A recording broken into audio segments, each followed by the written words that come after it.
1 million dead, 2 million, maybe as many as 3.7 million lives lost. Today, the Yangtze River looks calm, a silent giant flowing through the heart of China.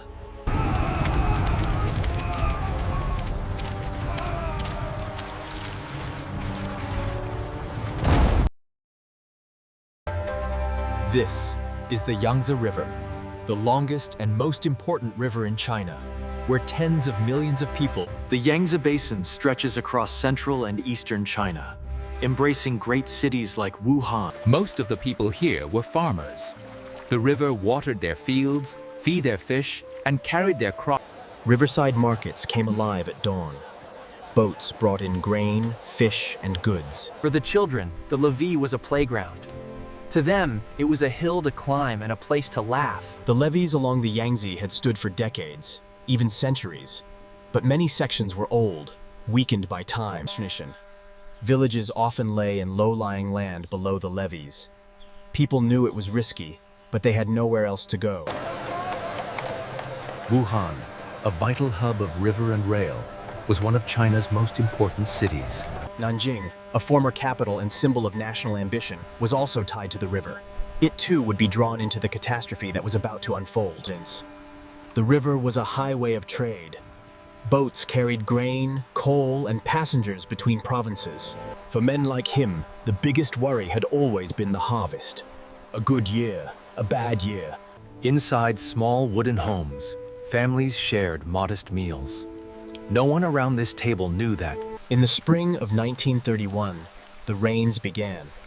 At first, it was nothing unusual, but as the calendar turned from month to month, the rain did not stop. It fell day after day. The sound of rain became constant, on rooftops, in courtyards, on the fields. The fields were the first to surrender.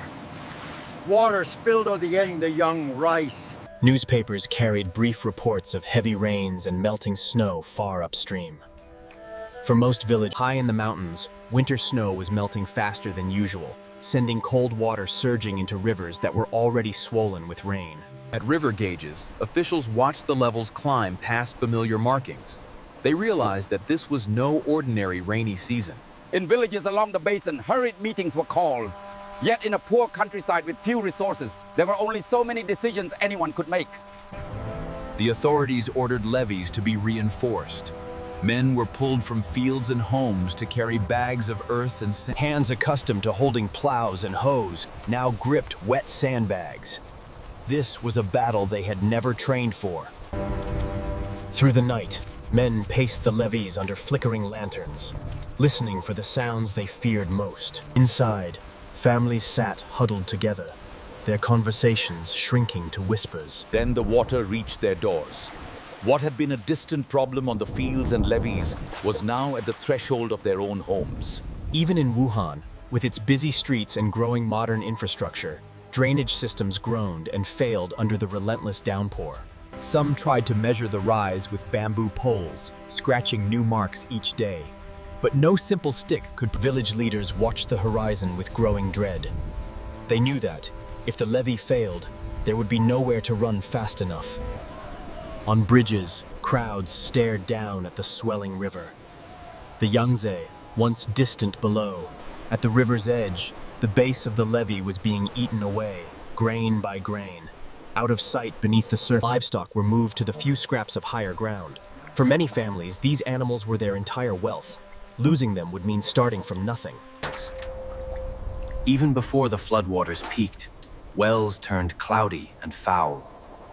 Clean water. Inside their homes, people moved what they could to higher shelves, food, clothing, family altars, hoping that a little extra height would be enough. On a stretch of levee, new cracks appeared and water began to seep through. There were moments when the rain softened and the wind grew still. These quiet hours felt unnatural. The first cries of alarm rang out along the levee. Men were summoned from their beds, from their fields. They formed human chains in the storm, passing sandbags by hand. Every bag felt heavier than the last. Then, in a single terrible moment, the levee gave way. earth crumbled, and the river. Water roared into the villages, turning streets into torrents in seconds. Carts, fences, and people were swept away before they could even cry out. Families scrambled upward, climbing onto rooftops, the highest places they could reach, clinging to tiles that were never meant to bear such weight or fear. Mothers clutched their children, pressing small bodies close, as if they could shield them from the river's rage with nothing but their arms.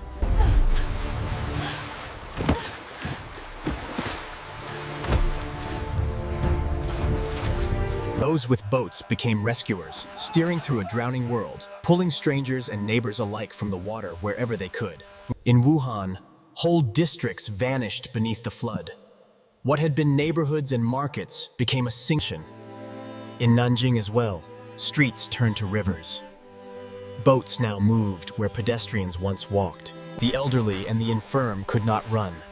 Families carried them on doors and planks, refusing to leave them behind. Across the flooded landscape, voices called the names of missing husbands, children, parents. When night fell, the darkness became almost complete. Only a few lanterns burned on scattered rooftops. Children shivered in wet clothes, unable to understand what the flood of the century meant. They knew only cold, hunger, and an all-consuming fear. At the flood's height, tens of thousands of square kilometers were underwater. The heart of China had turned into an inland sea. Livestock died in enormous numbers. When rescue boats arrived, people surged toward them. In that struggle, human nature revealed both its compassion and its desperation. Beneath the surface, the water was full of hidden dangers, whirlpools, strong undercurrents, and debris that could break bone with a single strike.